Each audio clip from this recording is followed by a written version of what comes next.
How y'all doing? First and foremost, I'd like to say thank y'all for watching the channel. And secondly, it is Saturday. I don't know the date, but it's 8:50 a.m. I'm dropping this video today. Drop some comments in the feed, in the comment section. Let me know something. Also, I'm like 80 subscribers away from 1,000. Could y'all please subscribe? Anyways, welcome to notable prisons and the inmates that's occupying them or have occupied them. We gonna take another trip back east, and we gonna tap in with this FMC Butner. So let me tell y'all players and playettes a little something about FMC Butner. It's a United States federal prison in North Carolina for male inmates of all security levels who have special health needs. It's part of the Butner Federal Correctional Complex and is operated by the FBI of prisons in the United States Department of Justice.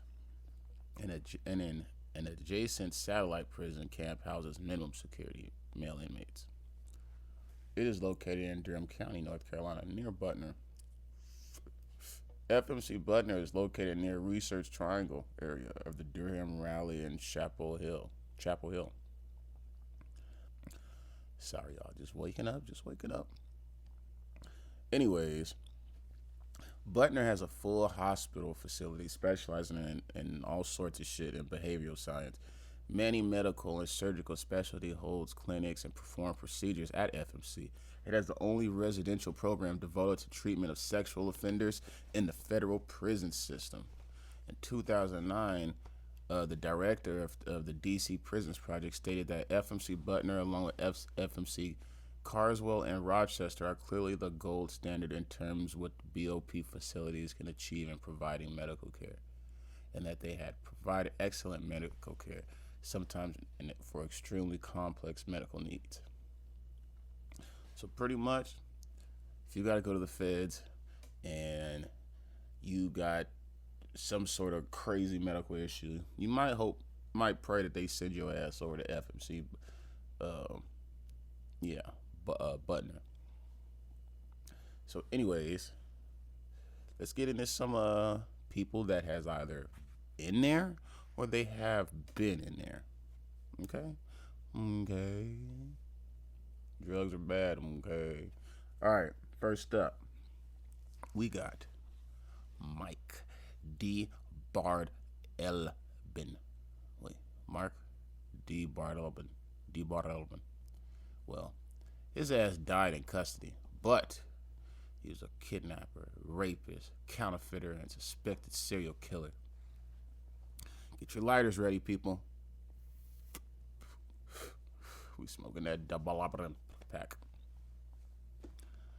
John Hinckley Jr. Now that name sounds familiar to anyone, especially if you're one of the OGs that's watching this channel.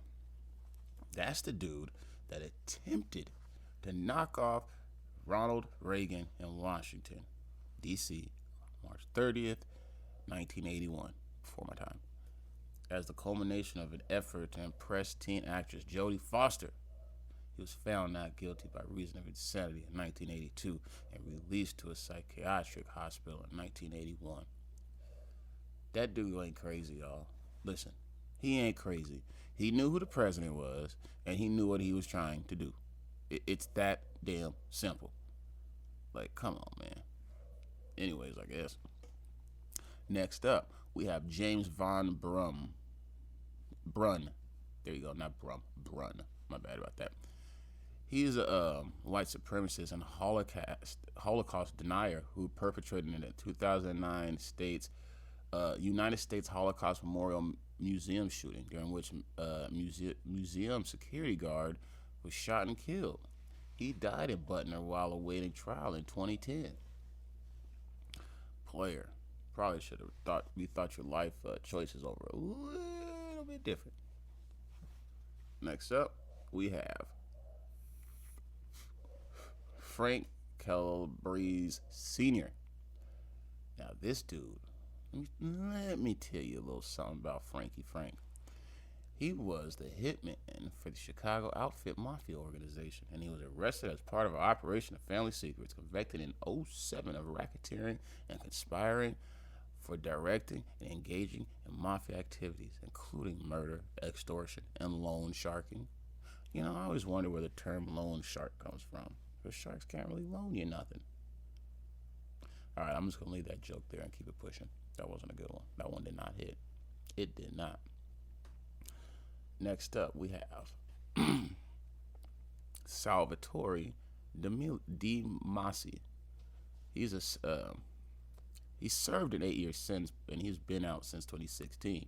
But let me tell you a little something about him. He's a speaker of the Massachusetts House of Representatives from 2004 to 2009. He was convicted in 2011 of conspiracy, honest service fraud, and extortion for steering contracts to the software company Cognos in exchange for 65 bans and kickbacks. People, 65,000, 65 racks, 6,500 hundreds. I bet you guys can't tell me how much $65,000 weighs. Let's see who can figure this one out in the comments. You might have to get a calculator and do some math. Because and when you do it, they have to all be in fucking 20s. Yep, 20s, not hundreds, 20s. What does it weigh? Next up, we have Omar Abdel-Rahman. He is a leader of the terrorist organization Al-Gama al-Islamiyah, convicted in 1995 of conspiracy for masterminding a foil plot to bomb a high-profile target in New York City, as well as assassinate Egyptian President Hosni Mubarak. Look at this guy, man. He was over here trying to do some shit. Anyhow, he served a life sentence under the name Omar Rahman until his death a few years ago, February 18th, 2017. He's a goner. He's no more. Next up, we have Tony Alamo. He's a cult leader from Arkansas, convicted in 2009 of 10 counts of transporting minors across state line for sexual purposes. Yeah, this dude is pretty fucking scummy for using his influence to force children as young as 8 into marriages and sexual relationships. Damn, he is scummy. He served a life sentence under his actual name, Bernie Hoffman, until his death on May 2nd, 2017. Get them lighters ready. Yes, sir. Smoking that Tony pack. Next up, we have Tom Manning. I don't think he's related to the famous football players, because if he was, his ass probably wouldn't be in no federal place. Anyways, let me give you a little breakdown about this player. He's a member of the United Freedom Front, a Marxist group which carried out bank robberies and bombings at corporate buildings, courthouses, and military facilities in the 70s and 80s. He was convicted in 1981 of murdering a New Jersey state trooper. Long live Philip Lamanco. He died in USP Hazleton in 2019. So he ain't here no more. He's through. Gone. Done deal. Finito. In my Chief Keef voice. Next up, we have Harry Styles. No, I'm just kidding. Harry Bowman. President of the Outlaws Motorcycle Club. You know, I've heard of them. I've actually heard of them. I really, really have. But he was convicted in 2001 of racketeering and enterprise which engaged in hella trapping, a.k.a. drug trafficking, extortion, a.k.a. I want a piece of what you made, murders and bombings. And he was on the top 10 list for fugitives for the FBI in 1999. Sheesh. My Draco the Ruler voice. Dude was doing a whole lot of shit. Next up, we have James Leon Guerrero. He pled guilty to murdering a federal CO, Jose Rivera, at the United States Penitentiary in Atwater on June 20th, 2008. accomplice, Jose Cabrera, also pled guilty and is serving a life sentence. Can y'all guess where he's at? Let's play a game. If you commit a murder or something, if you kill a CO, right, and you're in another prison, where will they send you, people? This is like a history class right here. We went over this in a previous video. Okay? Well, I'm not going to tell you the answer where he's at, but what I will do is, if you could guess where he's at, I will pin your comment. Yes, sir.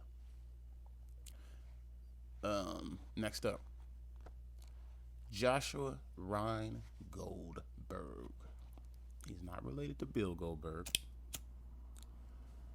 but he pled guilty to attempting to bomb a Kansas City, Missouri on 9/11 at a 9/11 memorial event while posing as an ISIS supporter.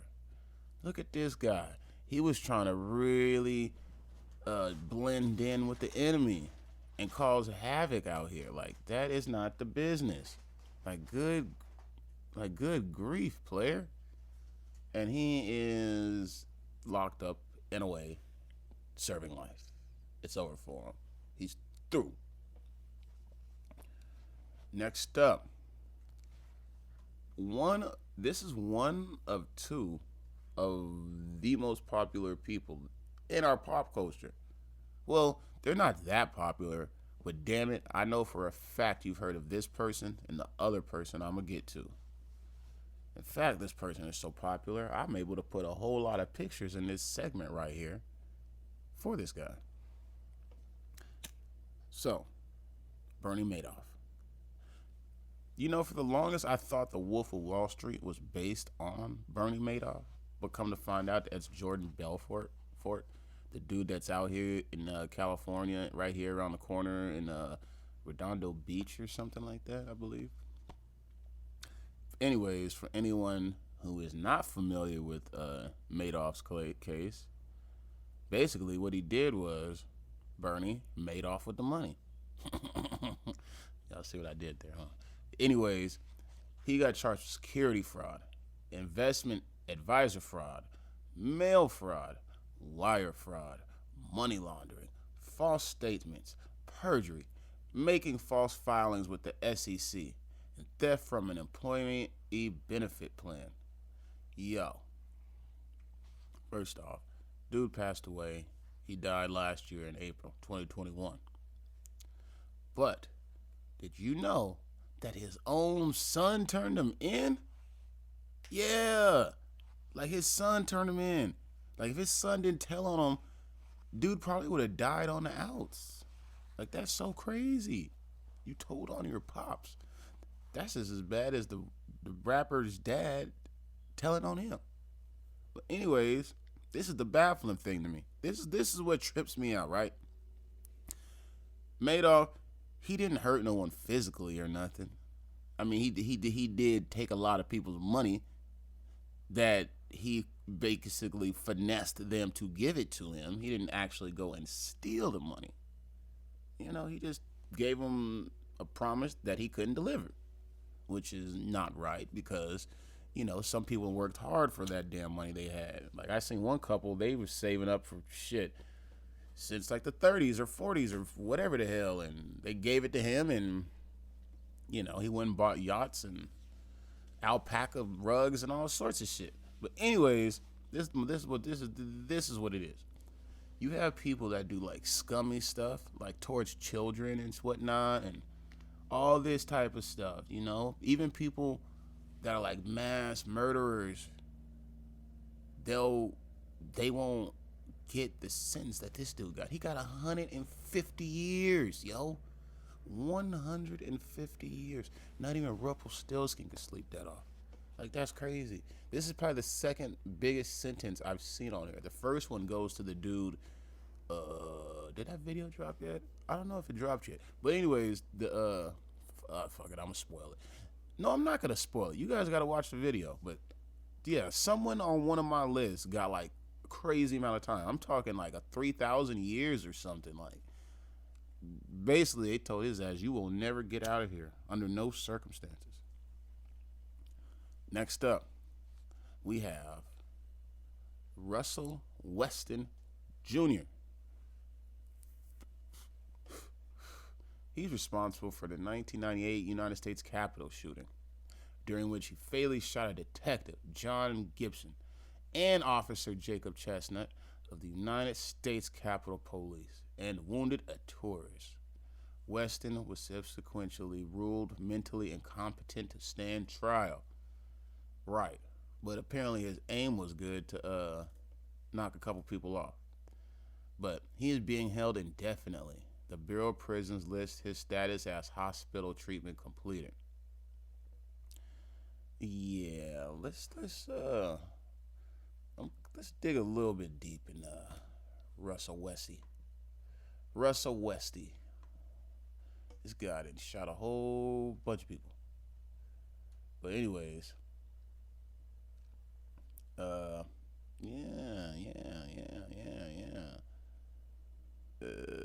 Weston was later charged on July 26th for the murder. Oh yeah, so basically, dude is still in the federal hospital. He ain't getting out ever. I don't think. He may in the future. I don't know. I'm not a future teller person. Anyways, we have how do you say this name? Amine El Khalifi. Amine. How would you pronounce that? El Khalifi.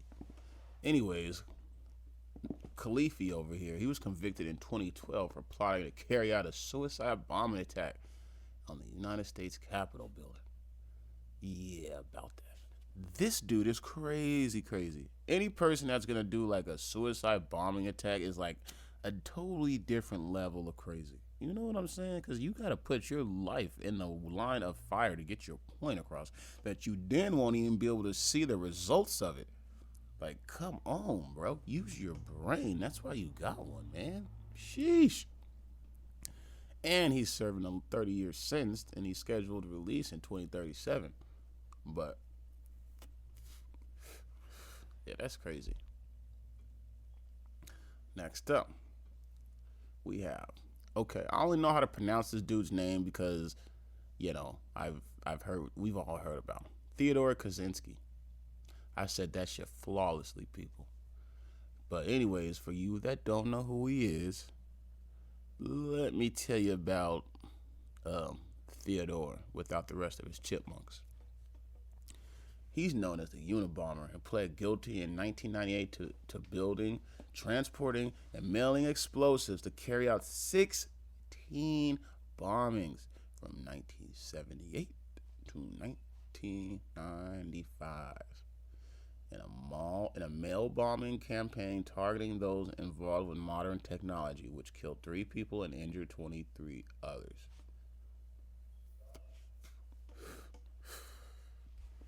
Serving 8 life sentences. You know, it's crazy to think that some of these people have been like in prison for like 30, 40, 50, 60, 70, 80 years. 20, 30, 40, 50, 60, 70 years. Next up. Now this dude right here is hands down the most popular on this list. And I'm talking about Joe Exotic. And he's an active prisoner too. Like he be tapping in with people. There's even a song named after him and everything. But anyways, let's just talk a little bit about Joe. As y'all may know, he was convicted of animal abuse because he had like 72 tigers and 2 counts of attempted murder for hire. Because apparently, allegedly, from what they say, he tried to put a contract on Carol Baskin. Let me ask y'all something. Do y'all think that Carol Baskin had something to do with her husband's disappearance?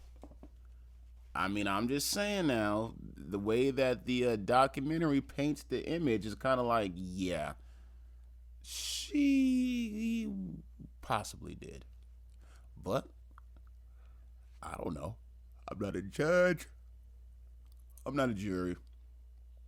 I really don't give a damn, to be honest. But I made a video on one of my other channels speaking about Carole Baskin, and I ended up getting a damn YouTube strike.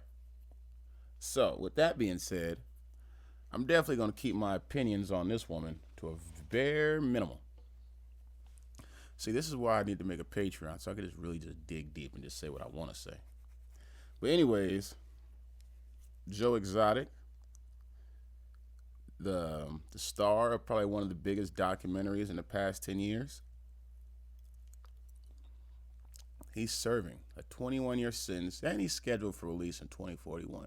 So Joe didn't get completely smoked because it's 2022. And that means he has, take away the 1, subtract that, put the 1 over there with the 0. He has 19 years left, if my mathematician skills doesn't fail me. But, y'all, appreciate you for watching.